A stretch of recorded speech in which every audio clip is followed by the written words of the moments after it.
Globally, an estimated 1/3 of all women have been subjected to physical or sexual violence.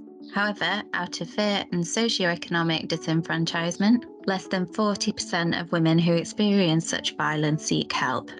In the United States alone, 1 in 4 women have suffered rape or attempted rape in their lifetime.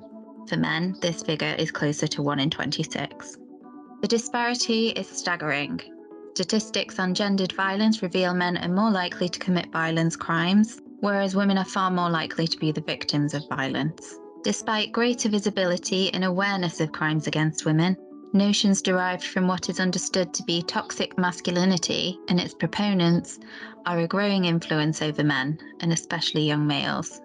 In 2022, the US Secret Service released a report detailing the rising threat of domestic terrorism from males identifying as involuntary celibates, better known as incels, a network of mostly young males who uphold the misguided belief that sex with women is an entitlement to which they've been denied.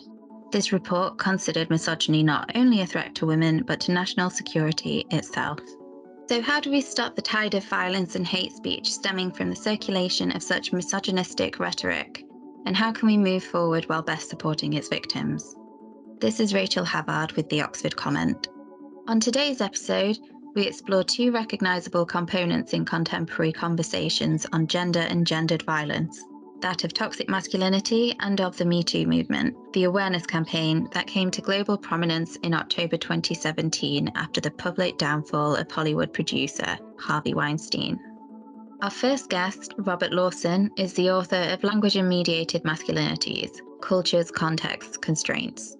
He shared with us how language intersects with masculinities in media spaces, how constructed masculinity is performed, and how language may be our best weapon in combating the rising misogyny hurting women and men. Thanks for joining us. Could you tell us a little bit about yourself and your area of research? Yep, so I'm an associate professor in sociolinguistics at Birmingham City University, and so broadly speaking, I'm sort of interested in the relationship between language on the one hand and society on the other. So I'm really fascinated by how people use language, what language tells us about people's histories, their heritage, their links to their local community, as well as what it tells us about who people are in their day-to-day lives. And more recently, I've been interested in what language tells us about men in contemporary settings and how people use language and what that language tells us about who people are. Thank you. What first inspired you to write your book, Language and Mediated Masculinities? Could you please introduce some of the key ideas in language and masculinity studies? Yeah, so this book is a fairly prolonged labour of love that finds its beginnings all the way back in 2012. The initial plan was to convert my PhD about the language of young men in a high school in Glasgow and convert that into a book.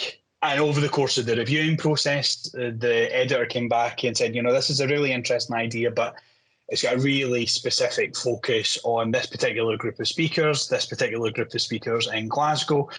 And I don't know how relevant that will be for a readership outside of Scotland, outside of the UK. Maybe we can try and find ways of kind of expanding some of the focus of that proposed book into something that's kind of going to be a bit more broadly relevant. So I went back to the drawing board and started thinking about how I could make this book more relevant to a kind of wider readership. And one of the chapters that was definitely going to be in the original book was kind of focus on this idea of tough man masculinity or hard man masculinity in the British press.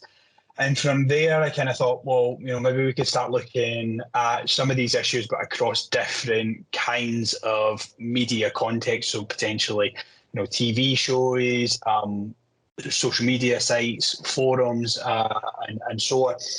And from there, it was sort of a gradual process of, that's a really interesting kind of context that no one's written about. Let's kind of focus on looking at language and masculinities, a TV show, for example.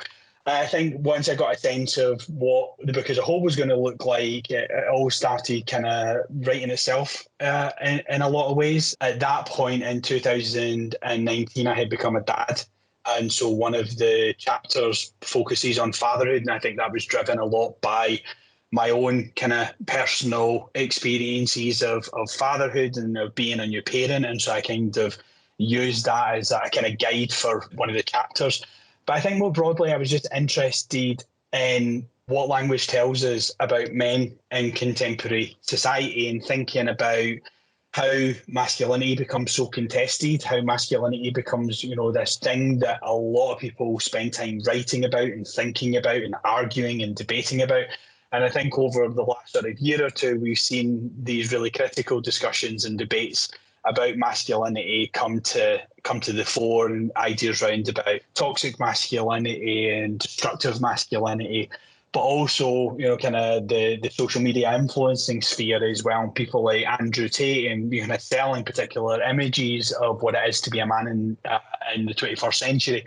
And so kind of all of that taken together was kind of my inspiration for the book, kind of try to get to the bottom of understanding what language tells us about men, but also what that language tells us about kind of contemporary gender relations between men and women. What that language might tell us about the state of kind of contemporary gender politics as well. And actually then how we can start to try and do some good based on our understanding of how language is weaponized in manosphere spaces, for example. Could you just, in a couple of sentences, explain what the manosphere actually is? Oh, crikey, just a couple of sentences. I can try my best. Okay, so the manosphere is a kind of loose constellation of male-focused websites, Twitter spaces, blogs, podcasts, social media sites, ostensibly dedicated to men's issues. So that might be, dating, relationships, working out, diet advice, starting up your own business, being an entrepreneur, marriage, having kids, divorce proceedings, and so on. So basically, anything that's sort of loosely connected to being a man. But what a lot of research has found, including my own, is that the manosphere is also a space where kind of anti-feminist and anti-woman sentiment runs rampant as well. And so it's very kind of anti-women in orientation as well. It's where we find a lot of sexist and misogynistic and abusive content directed towards women. And so, it kind of markets itself as a space for men to talk about men's issues, but like I say, there's this really strong undercurrent of misogyny and sexism that we see across a variety of manosphere spaces. Thanks. You talk about both positive and toxic masculinity in your book. Beginning with the latter, in one of the chapters of the book, you examine masculinity in the r/the Donald community on the social networking site Reddit. What can you tell us about the alt-right and online forums like r/the Donald?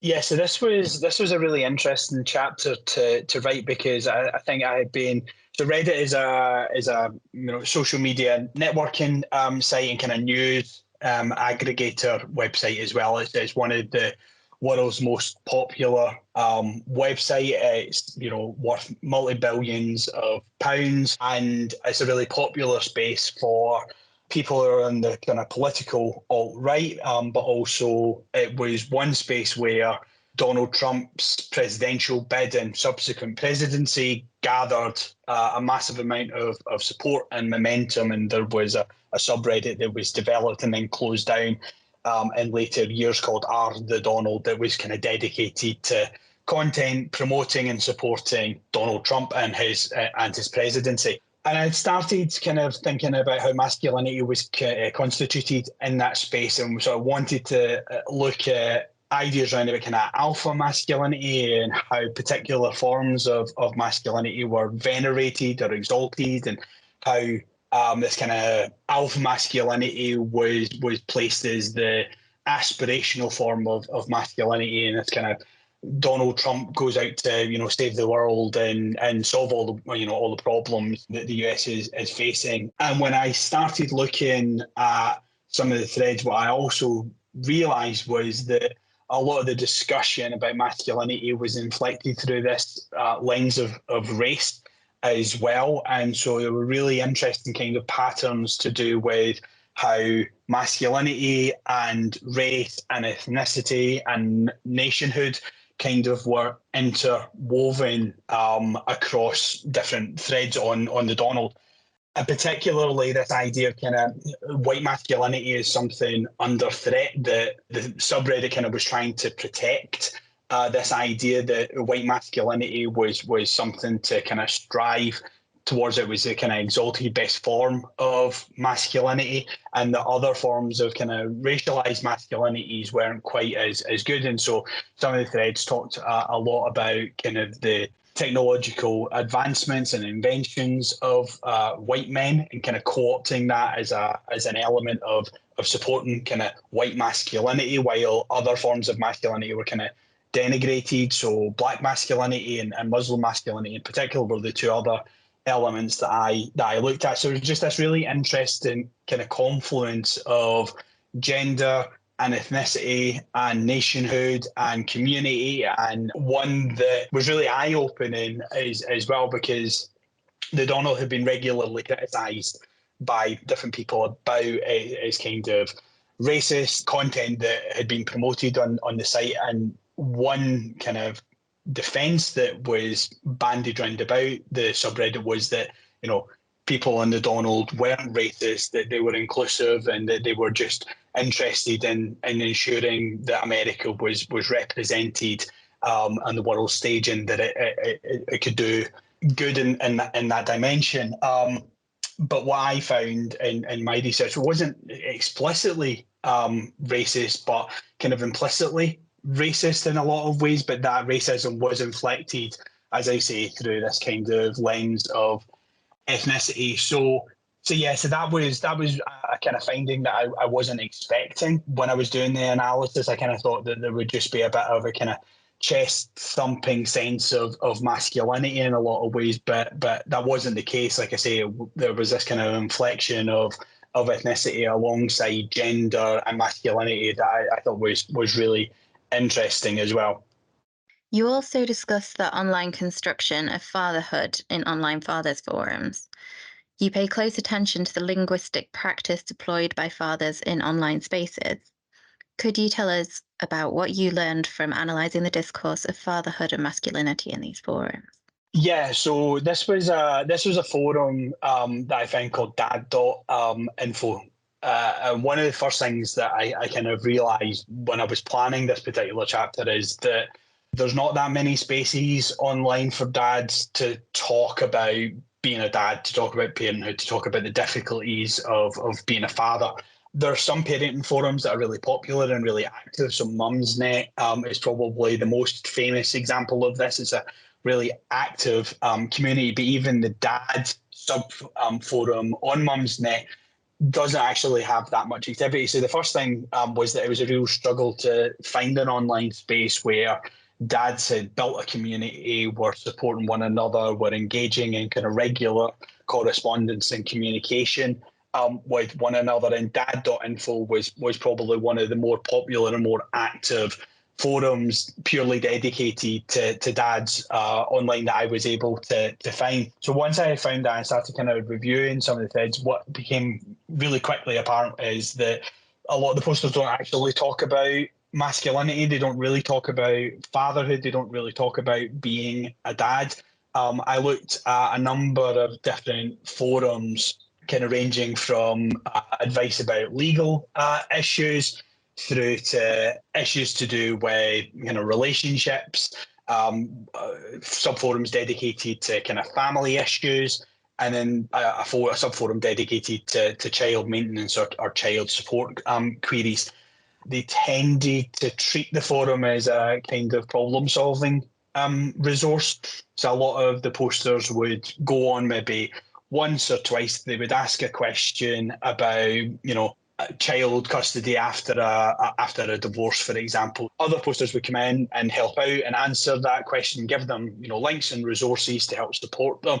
And then they would say, thanks very much for that. And then that would be the kind of limit of their participation on the forum. And that was a really common kind of thread across the forum that there wasn't this sense of kind of community building or ongoing engagement across the forum. Instead, what we saw was kind of this one-stop shop for supporting dads when they were at really difficult points in their lives, and that was really interesting. I think I was kind of expecting to see much more kind of regular conversation, engagement across the forums, where people built up these personal relationships. Actually, the people who posted most regularly were the moderators of each of the individual forums, rather than specific non-moderator members of the forums. And so I would, stumble across a thread and go, "Oh, this is super interesting. They're talking about fatherhood. They're talking about difficulties being a dad." And there, as I say, weren't really that many instances of that.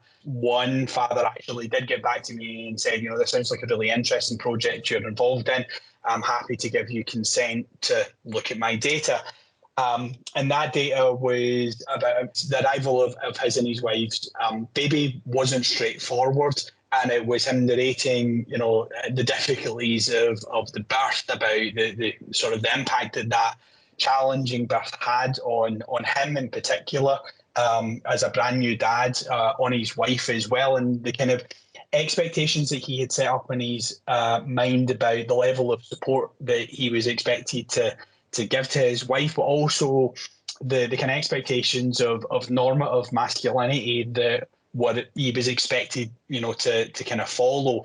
And so in his narrative, he talks about, "Oh, I basically broke down because, things were really difficult." And then he follows that up by saying, "I know I'm kind of weak, I guess." And so that tension between showing kind of emotional vulnerability on the one hand, and then on the other hand, being like, "Oh, wait a minute, I don't know if I can do that at this time." And that, by doing that, does that make me weak? And so that was a real privilege, first and foremost, to have those conversations with this new dad about the difficulties he had when his and his wife's baby arrived. So yeah, that was something that, again, I kind of didn't expect. I really did think that I would get loads of examples to look at how men in the 21st century thought about fatherhood and thought about what it is to be a dad. But as I say, the actual site itself was more kind of geared towards this practical support rather than this kind of form of community building.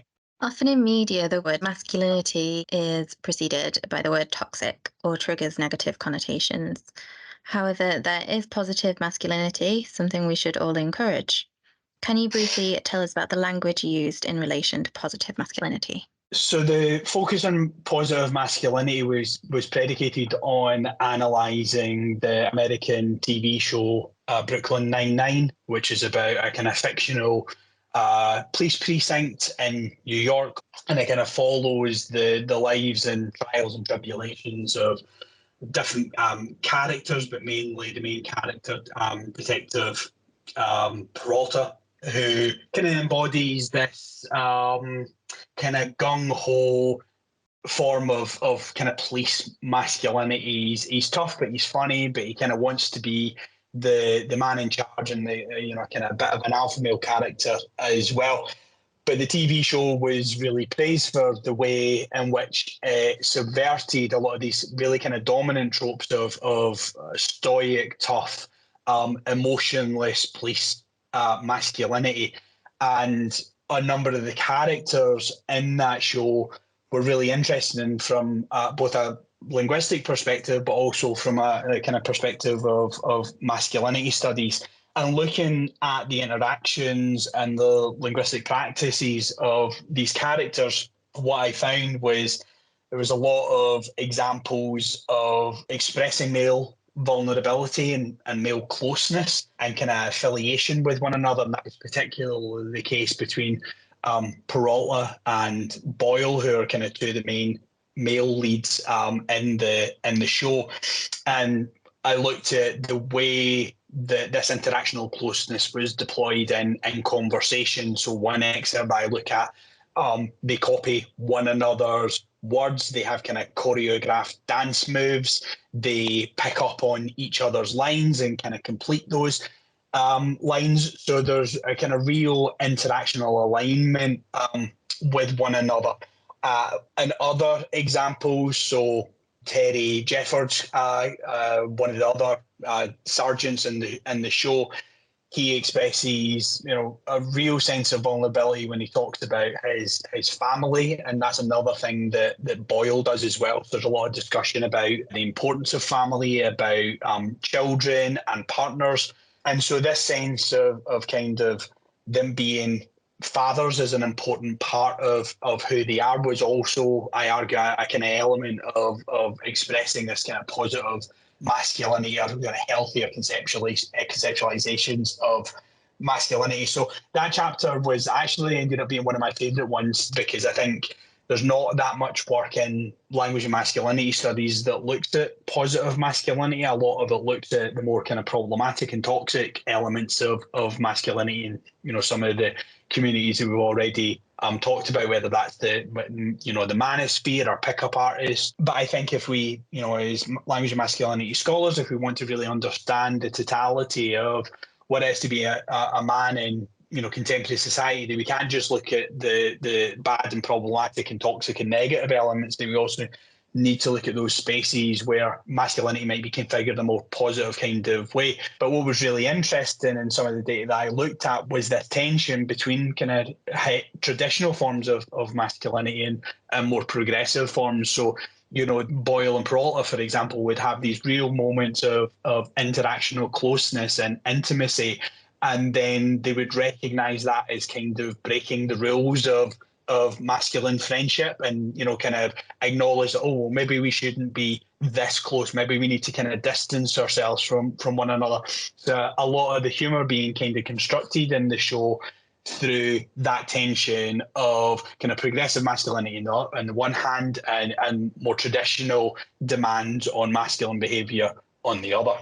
Why is it important in improving our understanding of the role media plays in promoting alternative constructions of masculinity? So one of the arguments that I make across the book is that the media is a really powerful and important force in presenting kind of normalized scripts of gender behavior and kind of setting out expectations of how we behave. And sometimes we mirror them, consciously or unconsciously. Other times we might go, that's definitely not the kind of person that I want to be. And so we distance ourselves from those representations.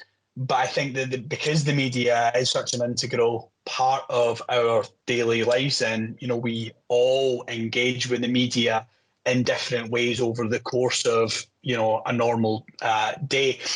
Because of that, I think that the media has a responsibility to present alternative visions, alternative compositions of masculinity. And given how dangerous I think some of the kind of toxic masculine representations that we see both online and in the media more generally, I think that we need to really encourage media producers and writers and creators to embrace aspects of positive and healthy masculinity and promote those for our readership and for our viewership and for different types of audiences. Because I think if you look at a lot of what's happening over the course of the last sort of 6-12 months or so with so male influencers like people like Tate, a lot of the question is, well, what's the alternative? What other kinds of role models are there out there for young men to look up to and to model and to kind of aspire to? And I think that the media has a kind of a role to play there in filling that and that gap, and offering kind of more positive, healthy role models and examples of masculinity for young men in particular to follow, for the media to kind of promote alternative constructions of masculinity, and ones that align with a kind of healthier, more empathetic, more positive kind of orientation. Do you think that the almost overwhelming presence of media in our day-to-day life makes people's thoughts more susceptible to be moulded than they were in a pre-media dominated, pre-social media world? I don't know if it makes us more susceptible to be mouldy, but I think the level of influence is different to, the kind of pre-media dominated world. The internet is at our fingertips through mobile phones, through laptops, through tablets and all the rest of it. And people regularly engage with this content on a day-to-day basis. And it's a really intense form of engagement that's kind of driven by your own interests. So your Twitter account or your YouTube timeline or your Instagram feed or whatever sort of form of social media that you consume is shaped by our interests in a kind of cyclical way. So once you find something that you're interested in, the algorithm feeds you more of that content.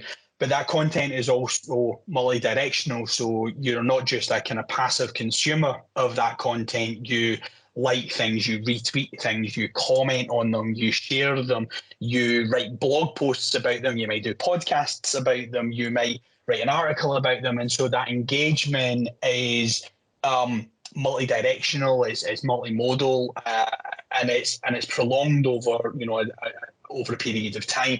So I think taking all of those elements together, that our engagement with today's media is really different to maybe what we had before social media became a real thing. And I think because it's more accessible, because we engage with it on a more regular basis and a more prolonged basis, that it can, that it does influence us, and whether that whether we're more susceptible now because, that engagement is kind of lowering our defences against that influence, I don't know, but there's certainly a point to be made, I think, about the ubiquity of social media in our daily lives.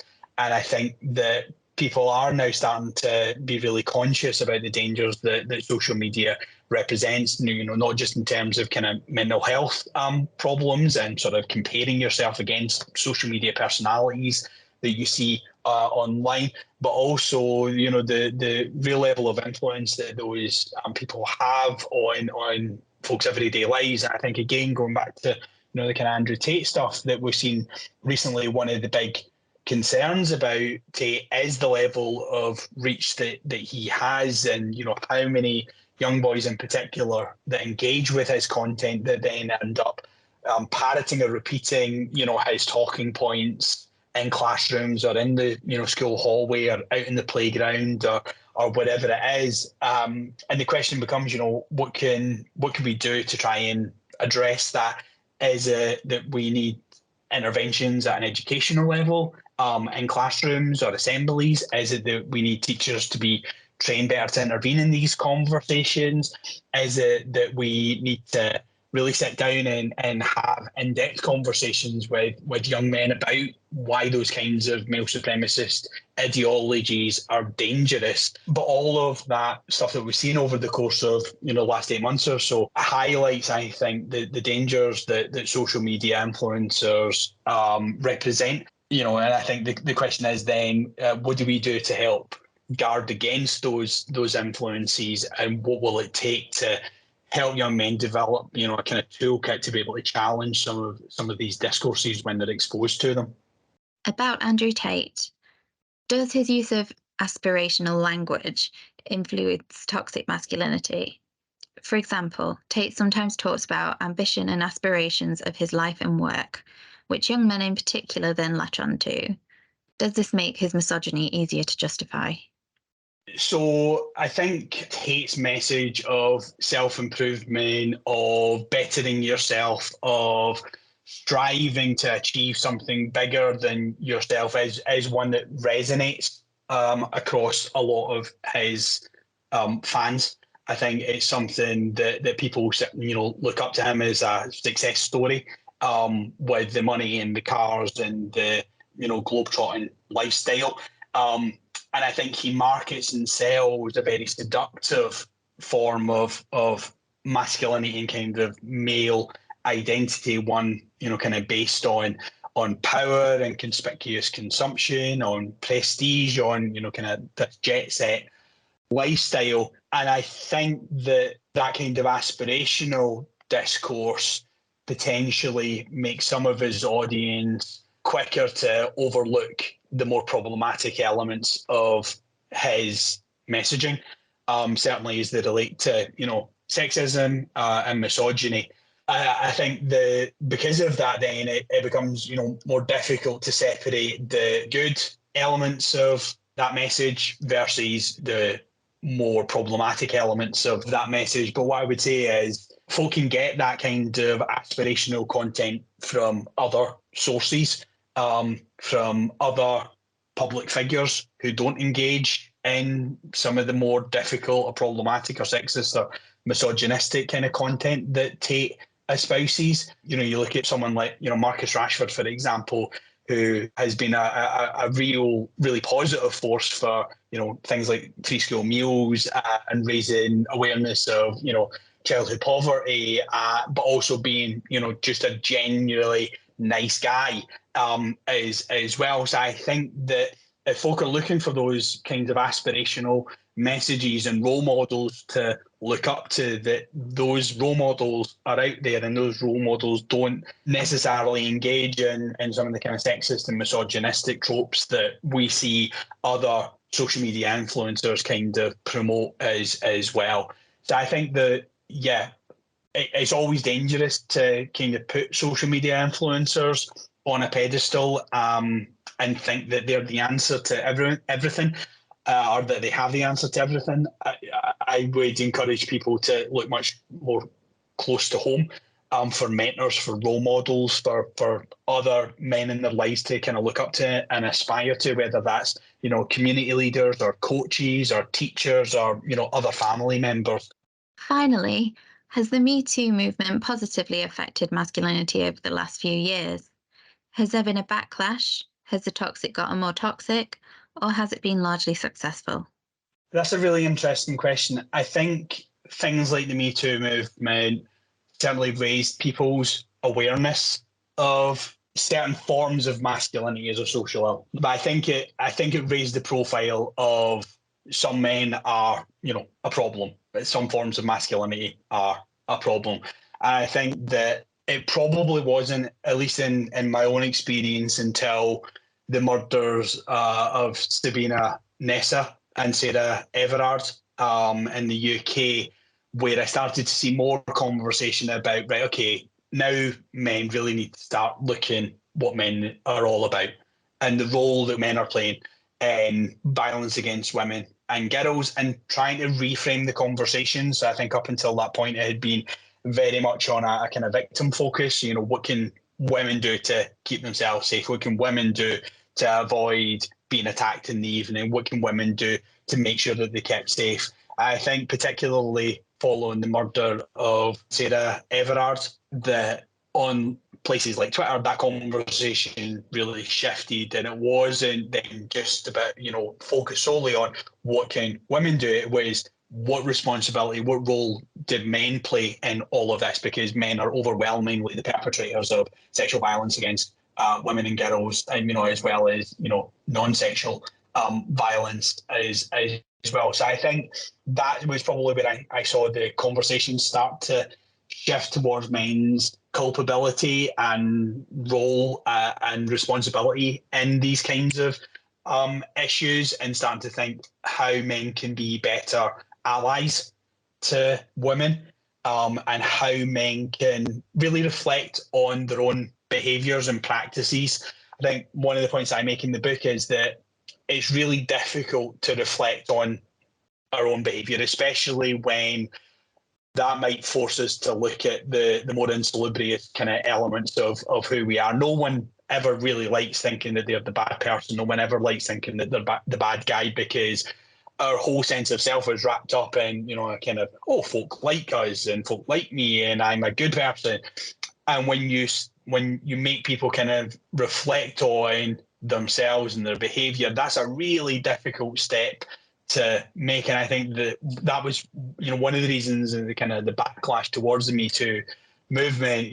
There was the trending hashtag not all men, which kind of really derailed the focus in the conversation on violence against women. And again, it just really pulls focus away from the important issues of, well, actually, how do you go about reducing rates of violence against women and girls? What can we do in terms of education for men and boys in particular? How do you address issues of sexual privilege, of expectations round about relationships and dating, and so on?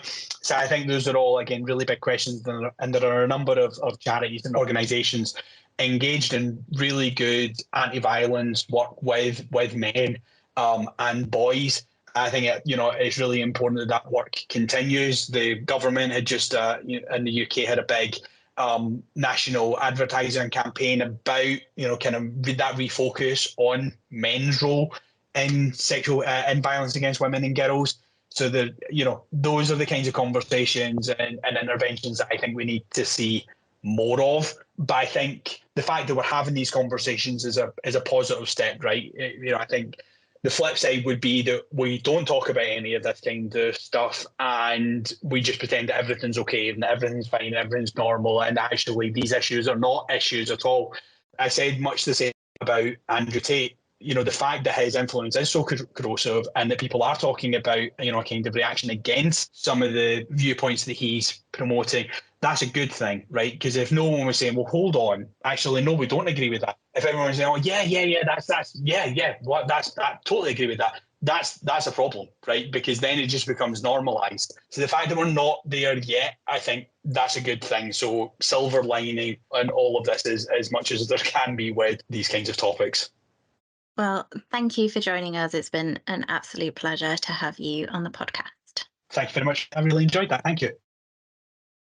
Our second guest, Iqra Shagufta Cheema, is the editor of the other #MeToos. She spoke with my colleague Meghan Schaffer about the origins of the MeToo movement, how it has been received around the world, and how it has changed and will continue to change to meet the needs of the victims for which it advocates. Thanks for joining us, Iqra. If you could please introduce yourself and your scholarship, and in turn, share with us when you were first made aware of MeToo as a social movement and your understanding of its initial conception and goals. Thank you so much for inviting me to the podcast, Meghan. I am Iqra Shagufta Cheema. I am an assistant professor of humanities at Graceland University in Iowa, where I'll also coordinate a new major called social change starting this fall. I teach and write about digital transnational feminisms and post-colonial literature and films. My edited book, The Other MeToos, recently came out with Oxford University Press, and an other co-authored book about the work of Palestinian filmmaker Anne-Marie Jasser will be out later this year with Edinburgh University Press. My interest in the MeToo movement and my edited book, The Other MeToos, also resulted from these interests in transnational cultural interactions around gender and sexuality. I became aware of the MeToo alongside everyone else in October 2017 when the hashtag was first tweeted, and my understanding of the MeToo as a social movement and its goals and conceptions developed, with every tweet, social media post, online interaction, and the reportage that I encountered while I was reflecting on the movement and its different directions. While the initial conception and the goal in the moment that the MeToo movement had in 2017 was largely to create awareness around sexual violence, it gradually and organically has gone far beyond that to really transform both the publics and policies around gender and sexual interactions. Generally, we observe that laws and policies for gender equality and redressal of sexual violence are created, but those policies do not always smoothly transition into the cultural and public practices. But MeToo inversed that order. It transformed the cultural understanding of sexual and gendered violence and created transformative publics, which then led to reflections and questions about state policies and cultural practices in professional and personal spaces. I say this in the preface to the other MeToo, and I would say it here too, that I truly feel incredibly lucky to have witnessed and experienced a social movement of this magnitude in my life. Could you share with us several of what you would consider pivotal moments for the movement? Yeah, absolutely. The answer to this question is somewhat complex, and it significantly varies depending upon how and where we locate the MeToo movement and its various international iterations and adaptations. However, in an attempt to answer this question, I would think retrospectively and go back to 2006, when Tarana Burke first founded the MeToo movement on MySpace. But even Burke's 2006 movement was a result of our interaction with a 13-year-old sexual abuse survivor in 1997, Burke shares that at that time, she didn't have a response or a way to help that child in that moment. She couldn't even say me too. These initial movements and initiatives, like the young girl talking to Burke in 1997, and then Burke initiating the Me Too on MySpace in 2006, have been critical in laying the foundation for a movement like the Me Too that finally happened in 2017 on a larger scale. In terms of significant cultural moments that have been pivotal in and since the 2017 Me Too movement, I believe women's marches have internationally been one of the most powerful and empowering events that feminists have successfully sustained and continue to organize every year, despite the major challenges that come with organizing these events. But they become critical sites of conversation each year, where both the questions and answers about the need of Me Too or the women's marches become visible and available to the public. Besides that, despite the many complexities of the attention that the Hollywood Me Too cases receive, I think they become an effective tool in raising public feminist consciousness in different ways, since there is usually massive attention to every minute detail of these cases. And many around the globe enthusiastically follow the reportage of these cases. And more critically, they also attempt to develop an informed opinion about these cases. So, for example, at the start of the Me Too movement, cases like Harvey Weinstein and Louis C.K., but especially like more recently, cases like Aziz Ansari and then Johnny Depp and Amber Heard. Irrespective of any personal opinions that people may have, these cases serve as pivotal moments of reflection and help the public grasp the complexities and nuances of the conversations and experiences of gendered and sexual violence. Most importantly, I believe the act of saying Me Too is the most pivotal moment in a crisis, a moment that highlights the shared experience.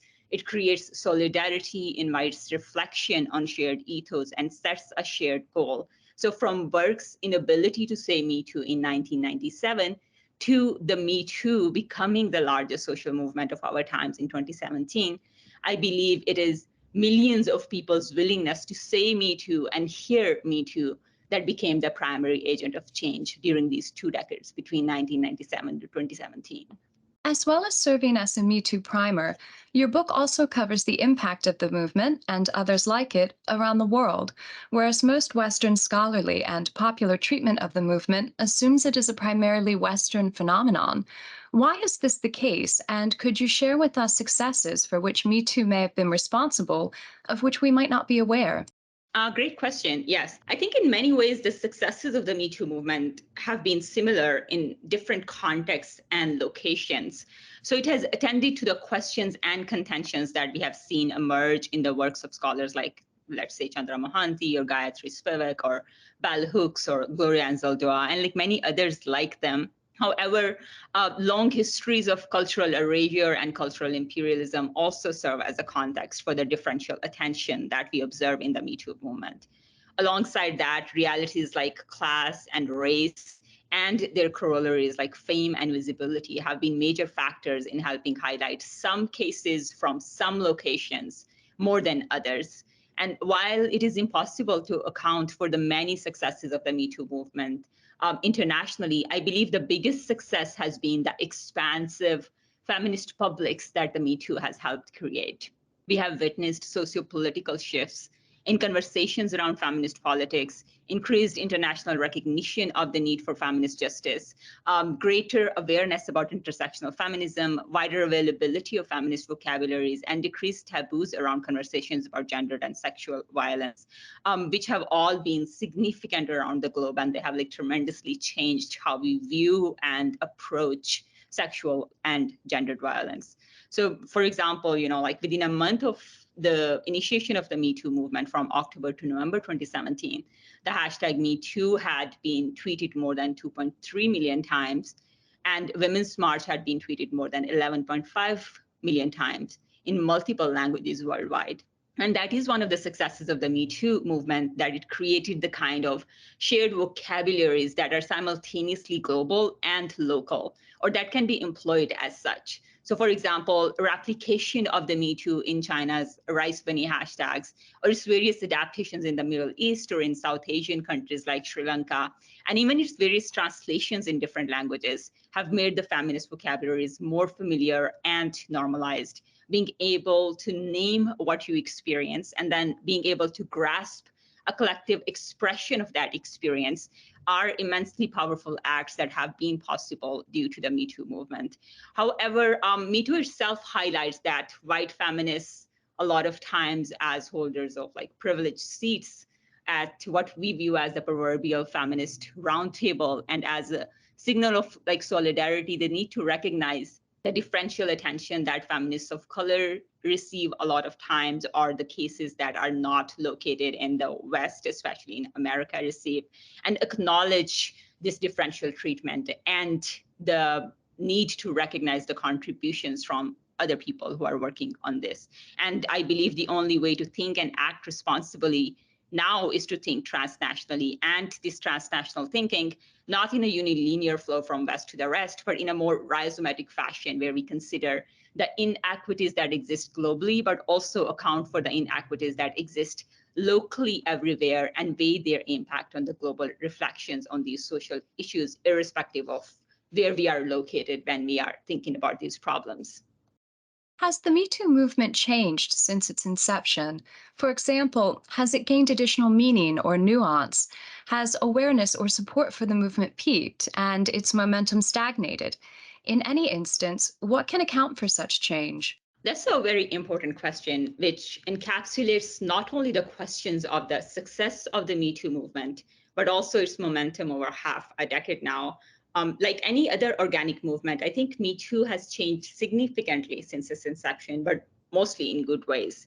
The initial shock or denial of the many realizations that came in the wake of the Me Too has gradually waned now to make more room for a nuanced and critical understanding of the conversations that were taking place before the Me Too happened, or that have taken place after and during the Me Too movement. But also there has arisen a need to at least engage more thoughtfully with the problematics that the Me Too movement highlighted. When we read articles about men being afraid to date or flirt with women, it is essentially a differently worded or misworded announcement that the conversations about sexual and gendered violence are more nuanced, and people, particularly men, might not have the vocabularies or the tools to fully grasp these nuances, or even the willingness to do that, but they definitely observe the changes around them that have taken place since the Me Too. And that observation itself, even if it comes from a place of protest or as a pronouncement of helplessness, is a catalyst for sustaining the momentum of the Me Too movement and even further expanding it. We can't think about the Me Too as a movement that has peaked or that sought a peak, because the strength of the movement lies not in a peak moment, but in a slow and steady recurrence of events and conversations that help us think more critically and continually about the problems that the Me Too highlights in the cultures that we inhabit. And I'm happy to say that these Me Too conversations recur around us all the time, both in good and bad ways. We see that people experience violence, but also that people say Me Too and they speak about it, and that sustains the momentum of the Me Too conversations. Annual women's marches have become almost synonymous with the Me Too movements, which I think is a great thing. In fewer words, I would say, yes, the movement has changed, but it has assumed more nuance. It will not stagnate because the experiences that it speaks about occur. And with every new experience, another person says Me Too in different ways, whether it is reporting to our human resources department or filing a legal case, or even just complaining to a friend, or maybe doing all of these together. So as long as people have to say Me Too, and as long as people are there to hear about it, the Me Too is alive and it will not stagnate. Has the Me Too movement had any noticeable positive effect on how men act in public and private settings? With controversial internet sites such as particular subreddits and 4chan, and figures like Andrew Tate continuing to be popular among a certain segment of the population, can it be said that there has been backlash to Me Too? Absolutely. There has definitely been a lot of backlash, and even the nature of that backlash has changed over time, like how people responded to it when it started and how it has changed over time. Because I think like initially a lot of times when a movement starts or something goes viral, let's say, many people perceive of it as a temporary thing that will just go away with time. And Me Too has not done that. And I think that that is a wonderful thing for many of us, but that is also not like, what many other people were hoping. And I think we have all noticed changes in men's behavior in both public and private settings since the Me Too. There are some aggressive and reactionary responses, but mostly these changes, in my opinion, have been positive. People approach their interactions with some level of thoughtfulness and caution, or they're at least pushed to be more reflective about how they interact with other people when gender and sexual dynamics are involved. And this change has been on every level: people in their workspaces, people at home, people in their friendships, in their professional roles. In 2016, we had a president talking about assaulting women. And then in 2019, we had a president promising to be more careful about personal space. Both were in response to women coming forward to say Me Too, but both these men's responses are wildly different. Each person is different, but also I think we owe a lot of these changes to the Me Too movement because it had forced people into spaces where they have to be more careful about how they conduct themselves. As for the Andrew Tate phenomenon, I think that is a lot more complex and we'll have to take into account Islamophobia and the racism along with sexism to understand how things like that occur. Like there is this wave of even more conservative women employing Muslim traditions and Muslim women as fodder to feed into regressive and misogynist narratives about women's rights, which is absurd. That is what we have observed with conversations around trans and LGBTQ rights as well. So in some ways, it is a reactionary alliance of ultra-conservative misogynists across national and cultural boundaries. But we can only understand it if we historicize these trends in the context of global histories of colonialism, racism, sexism, and particularly Islamophobia in the case of Andrew Tate.